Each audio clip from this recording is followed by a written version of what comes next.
Woo! First time doing a tune-up on a 3.8 V6 Nissan Frontier. Hold on, let me do something.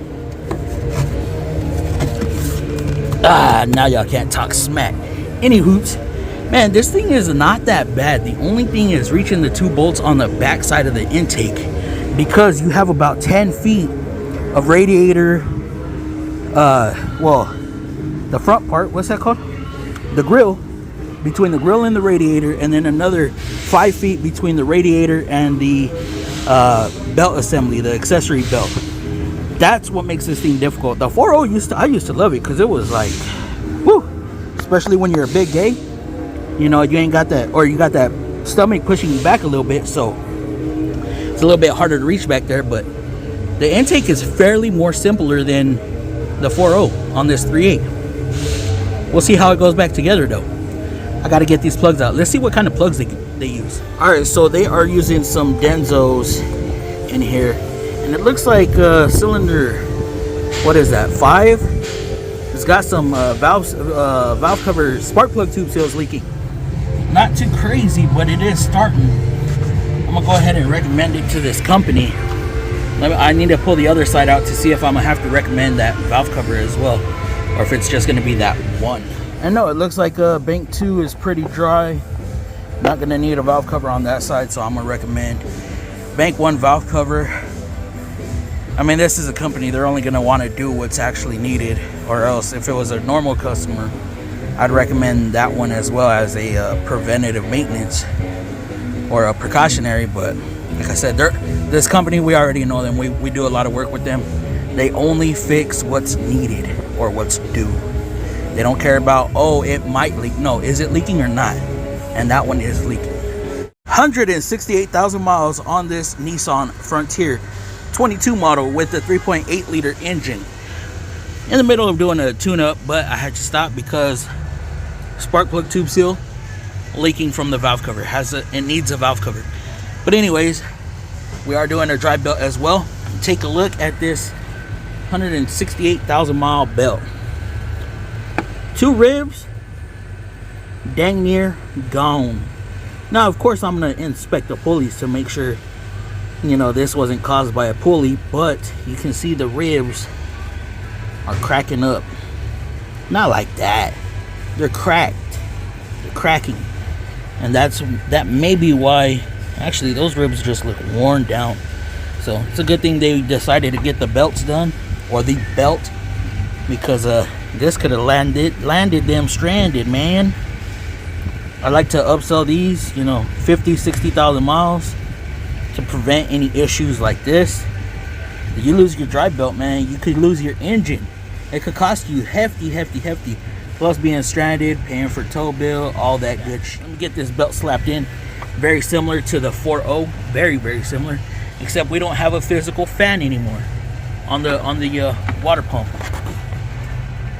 or not the water pump, but that pulley right there. It's just a pulley. It's not a right there. Doesn't have the clutch fan anymore. Weird. But it makes it easier because we ain't fighting it no more. Well, why won't you look at that? Got some rocks stuck in there. And then if we look at the AC compressor, I believe it was the AC compressor. Yeah, it got some debris right there. That can cause some wear. So I'm gonna try to pick those out. And then after that, well, shouldn't wear the belt no more. But I mean, it's expected. Taking a look at the vehicle, a lot of off-road. This is a company truck, so there's a lot of off-roading done to get to the sites. It's the cost of it. So with that being said, take a look at your old belt when you take it off, whether it's a customer's or your own, because it might tell you something that you might have not known.